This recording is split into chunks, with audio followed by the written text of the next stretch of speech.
Hello friends, welcome to career classes. आज हम लोग टीचिंग से रिलेटेड एक बहुत ही महत्वपूर्ण टॉपिक के बारे में चर्चा करेंगे, जिसका नाम है टीचिंग मेथड्स।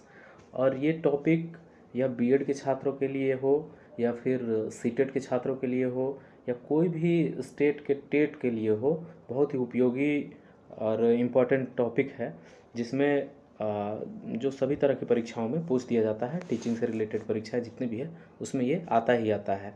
तो इससे हमें जैसे बिहार स्टेट होना है अभी, तो बिहार स्टेट के लिए स्पेशली ये तो सिलेबस में दिया हुआ है, कॉमन टॉपिक जो है टीचिंग एप्टीट्यूड का।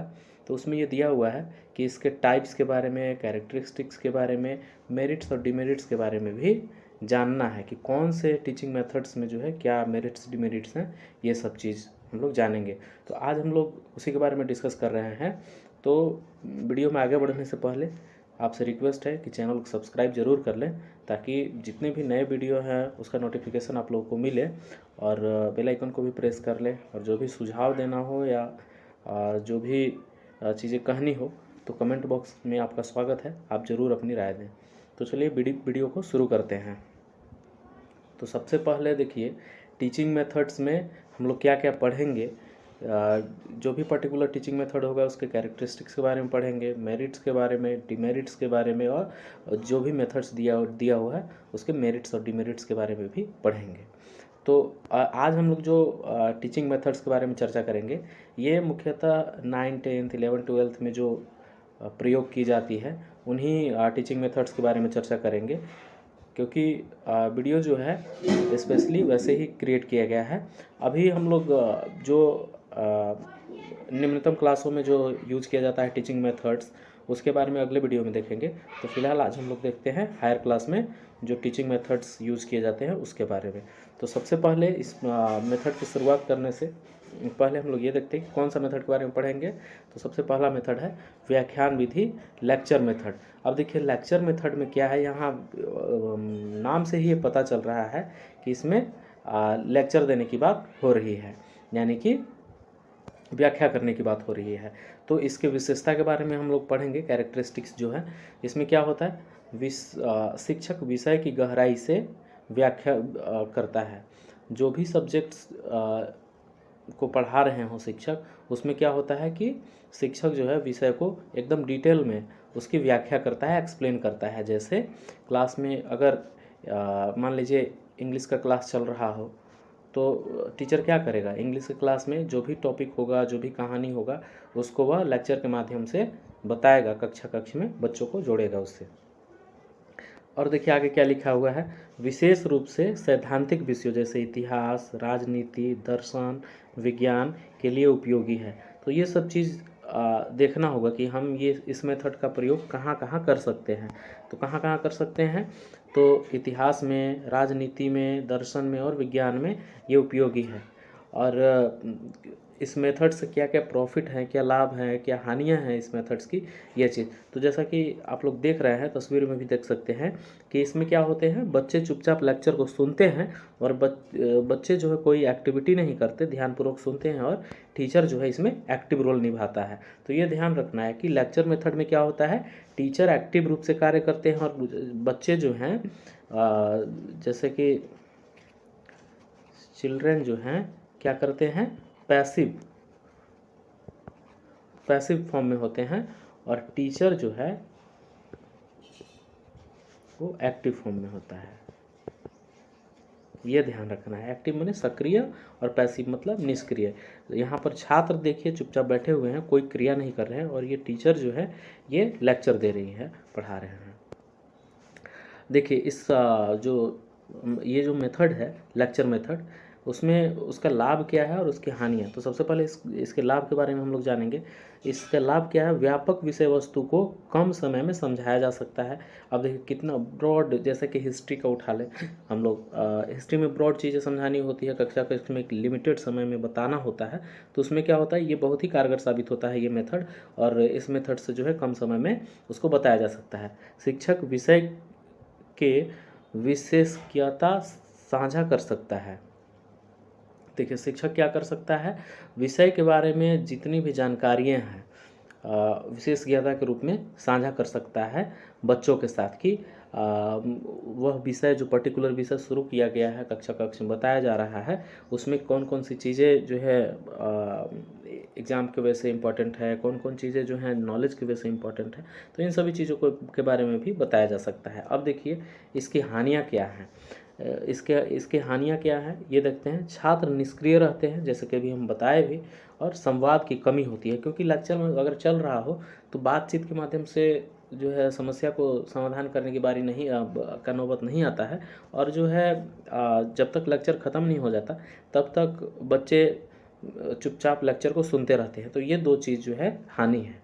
जैसे इससे एक और हानि क्या हो सकता है, बच्चे जो है कोई भी टॉपिक अगर समझ रहे हैं तो भी, नहीं समझ रहे हैं तो भी, उसको चुपचाप सुन करके एक्वायर कर रहे हैं, और कितना ग्रहण किए ये भी चीज़ पता लगाना लेक्चर मेथड में थोड़ा मुश्किल होता है।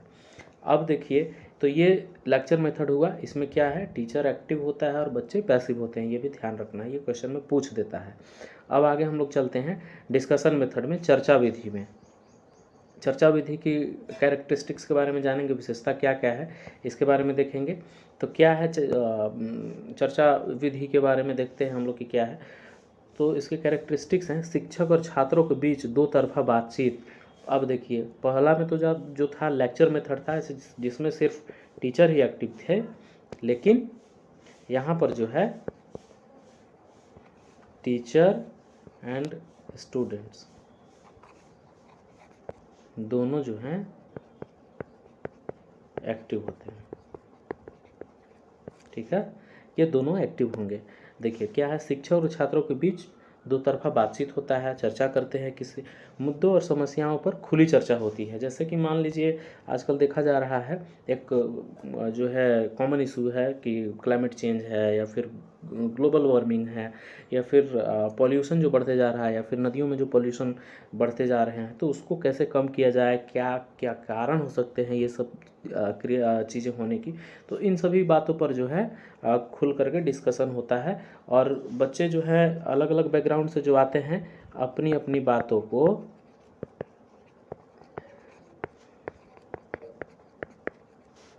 क्लास में रखते हैं। इससे क्या होता है कि एक दूसरे की चीज़ों को समझने के लिए समस्याएं समाधान के मल्टीपल वे में जो है आंसर मिल जाता है। अब उसके बाद देखिए इसका लाभ क्या हो सकता है, तर्कशीलता और विश्लेषण क्षमता का विकास।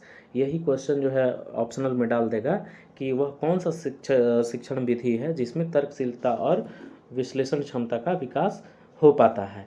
तो इसमें टीचिंग मेथड्स दे दिया जाएगा 3-4 थे, और उसमें दे दिया जाएगा तो उसमें से चुनना होगा हम लोगों को। तो कौन सा मेथड हम लोग चुनेंगे, चर्चा विधि चुनेंगे, डिस्कशन मेथड चुनेंगे। ठीक है, क्योंकि डिस्कशन मेथड में ही तर्कशीलता का विकास होता है, विश्लेषण करने की क्षमता का विकास होता है, और आत्मविश्वास कॉन्फिडेंस बढ़ता है, संप्रेषण कौशल में सुधार होता है। तो ये सभी चीज़ जो है इससे फ़ायदा है, यानी कि बहुत ही उपयोगी मेथड है ये।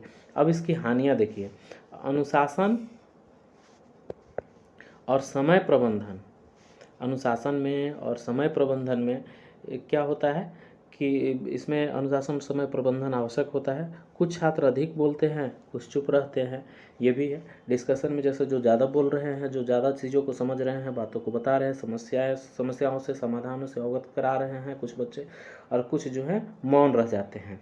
तो अनुशासन और समय प्रबंधन आवश्यक होता है इसमें, ये ध्यान रखना है कि इसमें अनुशासन होता है, नहीं तो अन्यथा चीज़ों पर भी चर्चाएं शुरू हो जाती है और हम लोग टॉपिक से क्या होते हैं, भटक जाते हैं। ये सब चीज़ जो है ध्यान रखना है। अगर दीर्घ उत्तरीय प्रश्न में बीएड में अगर पूछ देगा ये क्वेश्चन, तो लिखने के लिए सीक्वेंस वाइज जैसे ही टॉपिक वाइज हम लोग करके लिखेंगे, जो कि अलग अलग टीचिंग मेथड्स को जो है बता रहे हैं। अब देखते हैं आगे अगला मेथड कौन सा है, समस्या आधारित अधिगम। समस्या आधारित अधिगम मेथड्स के बारे में देखेंगे। ये क्या है, problem based learning. Problem based learning क्या है, यहाँ पर ये देखा जा रहा है कि किसी भी समस्या के समाधान निकालने की विधि के बारे में। तो देखिए क्या है इसमें विशेषताएं, छात्रों को जटिल समस्याएं दी जाती है। अब जो छात्र हैं उन्हें जटिल समस्या दिया जाएगा जिनका वे समाधान निकालते हैं। अब छात्र क्या करते हैं, उसका समाधान खोजते हैं। इसमें तो ये है ही कि समस्या से आधारित अधिगम है।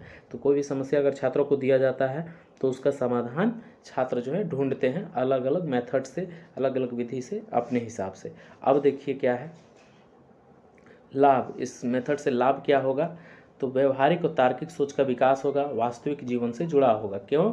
क्योंकि अगर समस्याएं सामने रहेंगी तो उसके समाधान के लिए सोचना और बताना भी काफ़ी जो है चीज़ों पर निर्भर करता है, तो वो भी एक कारण होता है।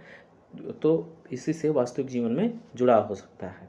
अब देखिए अलग अलग यहाँ पर जो फिगर में भी दिया गया है कि प्रॉब्लम का डेफिनेशन, और सेकंड में lecture and resource exploration, third है skills and requirement analysis, fourth में collaborative inquiry and solution development, fifth में है रिफ्लेक्शन एंड इवैल्यूएशन। तो फर्स्ट में प्रॉब्लम जो है दिया जाएगा और उसका डेफिनेशन के रूप में उसको बताया जाएगा कि समस्याएं किस तरह से, तो ये एक के ऊपर एक जो है निर्भरता होती है इस चीज़ की। अब देखिए आगे क्या है, हानि क्या हो सकता है, अधिक समय और मार्गदर्शन की आवश्यकता होती है इसमें, जो प्रॉब्लम सॉल्विंग मेथड होता है। अब आगे देखिए क्या है, अगला मेथड के बारे में हम लोग देखते हैं, प्रस्तुति विधि, प्रेजेंटेशन मेथड। प्रेजेंटेशन मेथड में क्या है, छात्र पावर पॉइंट या मौखिक प्रस्तुति के माध्यम से प्रस्तुत करते हैं, नाटक हो गया, गीत संगीत हो गया, वाद संवाद हो गया, तो ये सब चीज़ जो है प्रेजेंटेशन मेथड के सहायता से ही ये किया जाता है, प्रस्तुत किया जाता है। जैसे मान लीजिए आजकल सामाजिक चीज़ों के ऊपर कोई भी चीज़ बताना है कक्षा में, मान लीजिए सामाजिक एक मुद्दा है जो कि धूम्रपान हो गया या नशा हो गया, तो इस चीज़ के बारे में अगर हम लोगों को बच्चों को अवगत कराना है तो कैसे करेंगे, प्रस्तुति मेथड जो है एक नंबर रहेगा विधि, कि कैसे उस जो है नशा से क्या हानि है, क्या लाभ क्या होगा, क्या हानि है, और इससे कैसे हमारा समाज बिगड़ता है, ये सब चीज़ें जो है कैसे लोग जो है बीमारियों से ग्रसित हो जाते हैं और अंत में मृत्यु को भी प्राप्त कर पाते हैं, तो ये सब चीज़ जो है पता चल पाता है। अब उसके बाद देखिए इससे लाभ क्या है, लाभ क्या है कि संप्रेषण कौशल और आत्मविश्वास बढ़ता है। अगर कोई अभिनय कर रहा है, गाना गा रहा है, या फिर गीत संगीत में है, या फिर डांस कर रहा है, या फिर कोई भी नाटक को प्रस्तुत कर रहा है, तो उसमें आत्मविश्वास बढ़ेगा, संप्रेषण कौशल का विकास होगा, विषय की गहराई में जाने की प्रेरणा मिलती है कि हाँ आखिर वो चीज़ है क्या, कितनी गंभीर समस्या है, ऐसा हम लोगों को नहीं करना चाहिए, और इस समस्या को सोच करके औरों को बताएं ताकि उससे वो भी ग्रसित हैं तो उससे बाहर निकले। तो ये चीज़ है। अब आगे इसकी हानियाँ देखिए, तैयारी में समय लगता है। जो भी हम लोग तैयारी कर रहे हैं प्रस्तुतिकरण का, जैसे मेरे MS पावर पॉइंट में ही हो, प्रेजेंटेशन बनाना है तो प्रेजेंटेशन बनाने में समय लगता है, या फिर नाटक अभिनय करने में, गीत संगीत को बनाने में, उसे प्रस्तुत करने तक में काफ़ी समय लगता है। सभी छात्र एक समान प्रस्तुति नहीं दे पाते, ये तो है। जिसमें जितना परफेक्शन होगा वही जो है उतना ही क्लैरिटी होगी उसकी प्रेजेंटेशन में, और अगर क्लैरिटी नहीं होगी, अगर उतना अच्छा से उसका अंडरस्टैंडिंग नहीं बना हुआ रहेगा तो वह प्रस्तुतिकरण नहीं दे सकेगा। अब चलते हैं आगे, फिफ्थ देखिए, फिफ्थ में क्या है, परियोजना विधि, प्रोजेक्ट मेथड। जैसा कि नाम से ये स्पष्ट है कि इसमें क्या होता है, छात्र किसी विषय पर शोध, सर्वेक्षण, प्रायोगिक कार्य करते हैं, एक परियोजना मिल जाता है। जैसे कि अभी भी देखिए कि मान लीजिए B.Ed कर रहे हों या किए होंगे, तो उसमें ज़रूर प्रोजेक्ट मिलता था बनाने के लिए। तो प्रोजेक्ट मिलता था तो हम लोग क्या करते थे, उसको आकर के घरे चार्ट पेपर के माध्यम से हो गया और ड्राइंग करके जो है बना करके ले जाते थे। तो ये सब चीज़ें हैं। अब उसके बाद देखिए कि इससे लाभ क्या होता है, अनुसंधान, योजना और टीम वर्क का विकास होता है, अनुभव के माध्यम से अधिगम होता है, एक्सपीरियंस बेस्ड ये अधिगम होगा। तो ये दोनों चीज़ें जो हैं इससे लाभ होंगी। हानियाँ क्या है, मार्गदर्शन और मूल्यांकन कठिन होता है। इसमें मार्गदर्शन करना और मूल्यांकन करना कठिन हो जाता है, क्योंकि ये एक टीम वर्क है। तो टीम वर्क में किसका अप्रोच कितना हुआ, किसका अप्रोच कितना नहीं है, तो ये चीज़ें जो है थोड़ा मुश्किल कर देता है। अब उसके बाद देखिए 6 में क्या है, 6 में है प्रयोगात्मक विधि, एक्सपेरिमेंटल मेथड। एक्सपेरिमेंटल मेथड कहाँ उपयोगी है, ये देखिए, गणित, विज्ञान आदि विषयों में प्रयोग द्वारा अधिगम, प्रयोगशाला कार्य पर आधारित। देखिए इसमें क्या होता है, प्रयोगात्मक में तो है ही, एक्सपेरिमेंट पर ही है। जैसे कि फिजिक्स पढ़ रहे हो, बायोलॉजी पढ़ रहे हो या केमिस्ट्री पढ़ रहे हो, तो क्या होता था कि थ्योरी पढ़ने के बाद हम लोग जाते थे लैब में और प्रैक्टिकल भी करते थे, कुछ तो प्रैक्टिकल करते थे, तो उससे ये क्लैरिटी आ जाती थी। जैसे कि मान लीजिए प्रिज्म में, जैसे एक कॉमन चीज़ है कि प्रिज्म में जो है हम लोग 7 कलर देख पाते थे, तो ये प्रिज्म की सहायता से हम लोग जब सूर्य के प्रकाश को देखते थे तो 7 कलर दिखता था। तो ये एक एक्सपेरिमेंट होता था कि हाँ 7 कलर जो है मिल करके ही जो है वाइट लाइट बना हुआ है। मैथ में भी जो है हम लोग देखते थे, एंगल के बारे में अगर जानना होता था या फिर किसी भी ऐसी चीज़ों के बारे में तो हम लोग वो भी प्रैक्टिकल किया करते थे। प्रयोगशाला कार्य पर आधारित, ये तो है ही कि प्रयोगशाला कार्य पर ही आधारित है प्रयोगात्मक विधि। केमिस्ट्री में भी अलग अलग केमिकल्स और उसका यूजेस क्या क्या है ये सभी चीज़ हम लोग जानते थे। ठीक है, अब उसके लाभ के बारे में देखिए। अवधारणाओं की स्पष्ट समझ हो जाती है, ये सही बात है कि जितनी भी फिजिक्स में हो गया या केमिस्ट्री में हो गया हम लोग जो चीज़ पढ़ते थे उसको अगर देख करके हम लोग सीखेंगे तो समझ ज़्यादा बढ़ेगा। व्यवहारिक कौशलों का विकास, अब देखिए व्यवहारिक कौशल का भी विकास होता है इससे। हानियाँ, प्रयोगशाला मेथड में क्या हानि है इसको देखते हैं। प्रयोगशाला उपकरणों की आवश्यकता होती है, समय साध्य प्रक्रिया है, ये भी थोड़ा टाइम टेकिंग है। अब 7th में देखिए मामला अध्ययन विधि, ये क्या चीज़ है, केस स्टडी मेथड। तो केस स्टडी मेथड में जैसा कि बीएड में भी आप लोग पढ़े होंगे या फिर जो लोग बीएड कर रहे हैं उनके लिए भी बहुत ही ज़्यादा इम्पोर्टेंट है। इसका विशेषता देख लीजिए, किसी घटना या समस्या का विश्लेषण करके समाधान खोजा जाता है। इसमें क्या किया जाता है, कोई भी घटना या प्रॉब्लम को एक्सप्लेन करने के बाद उसका समाधान खोज लिया जाता है कि इसका यही समाधान है। विशेष रूप से कौन कौन वाणिज्य विधि प्रबंधन में उपयोगी होता है, वाणिज्य में विधि में और प्रबंधन में उपयोगी होगा कौन, केस स्टडी मेथड। अब उसके बाद देखिए वाणिज्य में क्या है कि मान लीजिए लेन देन के बारे में बताना है या फिर कोई कंपनी के प्रॉफिट होने के बारे में बताना है तो उसमें जो है केस स्टडी मेथड जो है उपयोगी होता है। अब उसका लाभ देखिए, गहन विश्लेषण की आदत। अब इस ऐसे करने से जो है धीरे धीरे चीज़ों को करने से गहन विश्लेषण की आदत हो जाती है, यानी कि किसी भी चीज़ को हम लोग ज़्यादा विश्लेषण कर पाएंगे। निर्णय लेने की क्षमता में सुधार आता है, सही डिसीजन लेने की एबिलिटी हो जाती है। अब इसकी हानियाँ क्या क्या हैं देखिए। इसकी हानि क्या है, सामग्री और केस की गुणवत्ता पर निर्भर। हाँ ये तो बात है कि जैसे केस की गुणवत्ता होगी उसी चीज़ पर जो है ये निर्भर करेगा। 8 में देखिए कोऑपरेटिव लर्निंग मेथड क्या है, सहयोगात्मक अधिगम।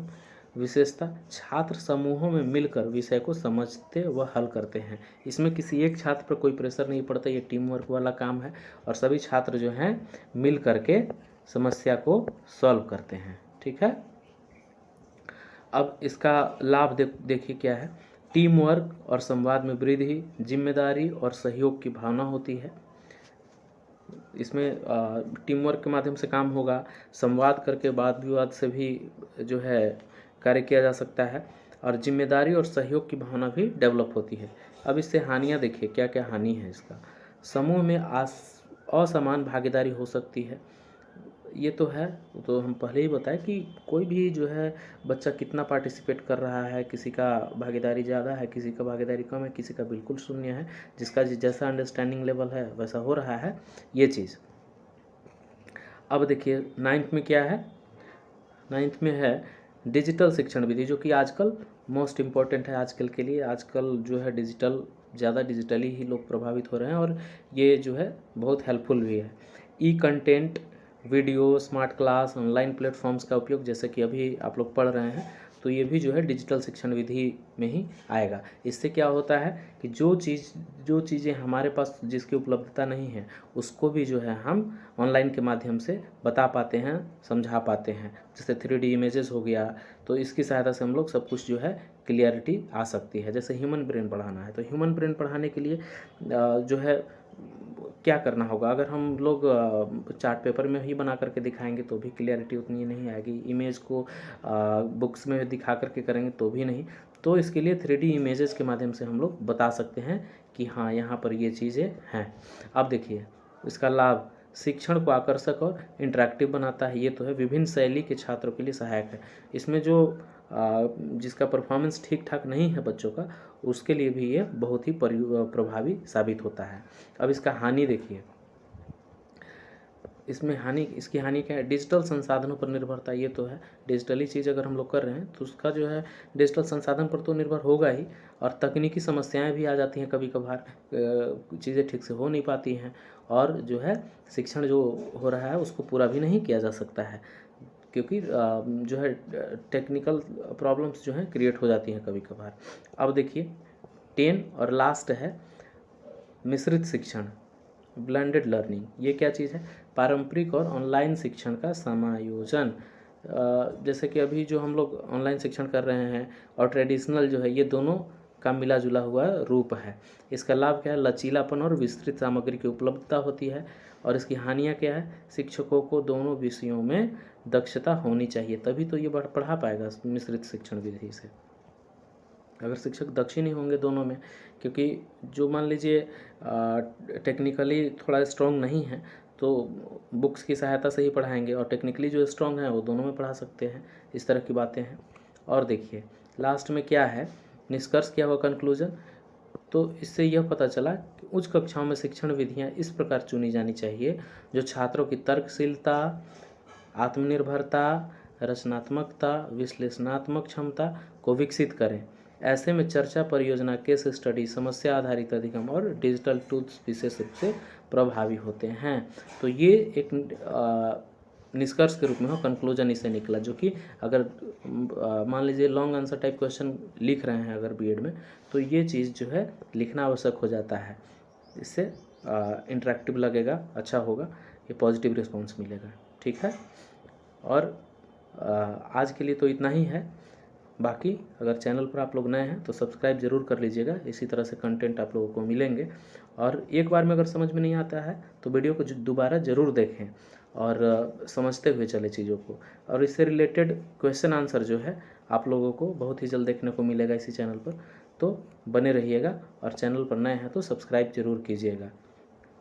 वीडियो देखने के लिए धन्यवाद।